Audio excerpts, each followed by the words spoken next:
สวัสดีครับพี่น้องมื้อนี้มีเก้าอี้นวดไฟฟ้ามานำเสนอเลยหัวมันสิบ่งามเลยพี่น้องหัวมันสิหลอกหลอนเลยตามสภาพพี่น้องนวดได้แต่ว่าผมใส่บ่ค่อยเป็นเนาะบอกกันตรงๆรถมันมีหลายระบบก็ลองมาเช็คเบิ่งครับขายพี่น้องขายมื้อนี้วันที่29วันอาทิตย์ที่29แล้วพี่น้องเด้อเข้ามาเบิ่งพี่น้องอยู่โคราชตัวเมืองโคราชหนองกระทุ่มทักมาก็ได้มาบ่ถึง3,000พี่น้อง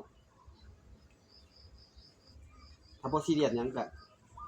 ไปใส่แบบนี้ก็ได้บ่ต้องฮู้ใส่งานได้